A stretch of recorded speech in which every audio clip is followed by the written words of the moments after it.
കൂടുണ്ടാക്കി കുറേ ദിവസം കൂടിനുള്ളിൽ കുറേ ദിവസം കഴിഞ്ഞപ്പോ ആ കൂട് പൊട്ടി അത് പുറത്തേക്ക് വന്നു.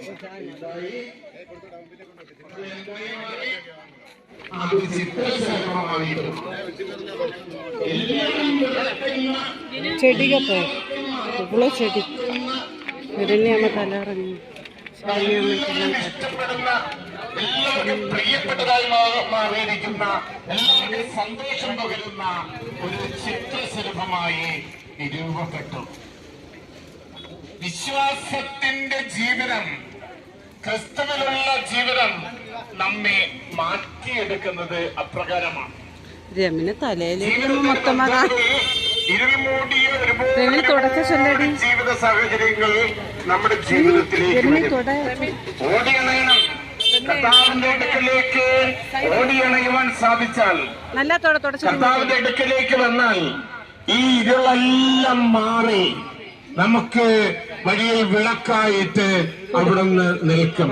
ഈ പുഴുവിന് നിന്നതുപോലെ പുഴുവിന് വഴിവിളക്കായി നിന്നു, അത് ചിത്രശലഭമായി മാറിയതുപോലെ ദൈവത്തിന് പ്രിയപ്പെട്ട മകനും മകളുമായിട്ട് നിലനിൽക്കുവാനായിട്ട് നമുക്ക് സാധിക്കും. വിശ്വാസത്തിന്റെ കണ്ണുകളിലൂടെ എല്ലാം നമുക്ക് കാണാനായിട്ട് സാധിക്കും.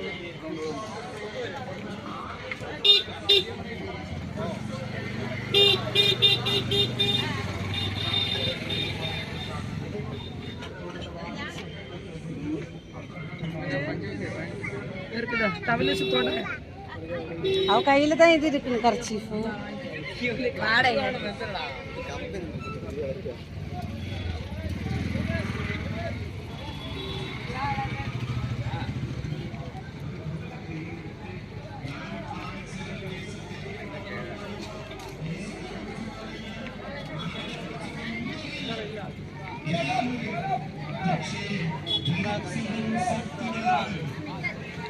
எவ்வளோ தூரம் இருக்குன்னு தெரியுமா எங்களுக்கு?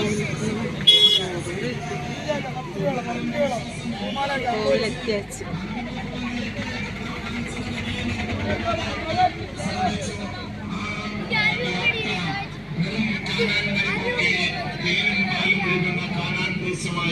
രൂപപ്പെടുത്തുവാൻ സാധിച്ചു.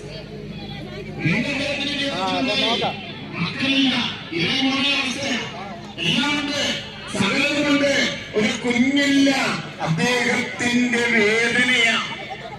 75 വയസ്സായി, മക്കളില്ല, വേദനയോടുകൂടിയായിരുന്നു. കർത്താവ് മുമ്പിലേക്ക് ചോദിച്ചു, കർത്താവേ എന്താ കാര്യം, എന്താ കാര്യം അറിയില്ലല്ലോ. കർത്താവ് പറഞ്ഞു, ആകാശത്തിലെ നക്ഷത്രത്തെക്കാളും ഭൂമിയിലെ മണത്തിനേക്കാളും വലിയ ജലനിധികളാക്കാം പറഞ്ഞു.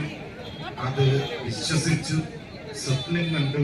വീണ്ടും 25 വർഷം വാഗ്ദാനം ചെയ്തത്, 25 വർഷം ജൂബിലിയുടെ വർഷം, 25 വർഷം കാത്തിരിപ്പ. വിശ്വാസത്തിന്റെ കണ്ണുകളിലൂടെ കർത്താവ് പറഞ്ഞിട്ടുണ്ടെങ്കിൽ നടക്കും.